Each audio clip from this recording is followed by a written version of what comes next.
Hi అండి. Aloo masala curry తినలేని వాళ్ళు ఎవరు ఉండరు కదండీ! అందరికీ చాలా ఇష్టమే. ఈ ఆలూ మసాలా కర్రీ అన్నం, చపాతీ, ఫలాలోకి చాలా బావుంటుంది.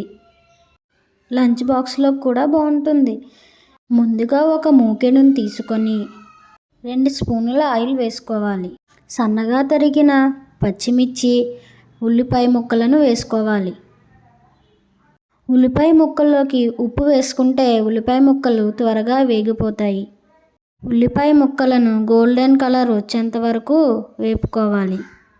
మనం ముందుగా తయారు చేసుకున్న అల్లం, వెల్లుల్లి, టమాటా పేస్టును ఆ ఉల్లిపాయ ముక్కలోకి వేసుకోవాలి. ఆ మసాలా పచ్చివాసన పోయేంత వరకు వేపుకోవాలి. ఆ మసాలా వేగిన తర్వాత పైకి నూనె తేలుతుంది.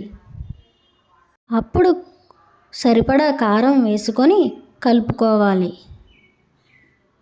కారం వేసుకున్న తర్వాత ఆ కారంతో మసాలా మొత్తం వేపుకోవాలి. వేగితే చాలా టేస్ట్ ఉంటుంది.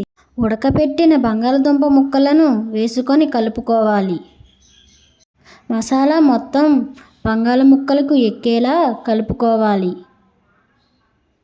ఆ మసాలాతో వేగుతున్న బంగాళదుంప ముక్కలను బాగా ఫ్రై చేసుకోవాలి.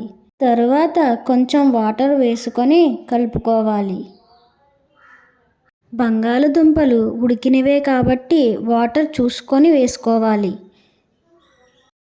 వేసుకున్న వాటర్ దగ్గర అయ్యేంత వరకు చూసుకోవాలి. కర్రీ దగ్గరకు అవుతుందనే సమయానికి కొంచెం గరం మసాలా వేసుకోవాలి. 1 స్పూన్ ధనియాల పొడి వేసుకోవాలి. మసాలాలు వేసిన తరువాత కర్రీ మొత్తం కలుపుకోవాలి. కర్రీ ఇంకా దగ్గరికి అవుతుండే సమయానికి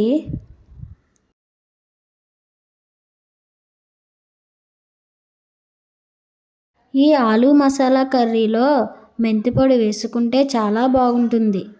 మెంతి పొడి వల్ల కూర టేస్ట్ వస్తుంది. అంతేనండి, గుమగుమలాడే వేడివేడి అన్నంతో కానీ చపాతీతో కానీ తింటే చాలా బాగుంటుంది.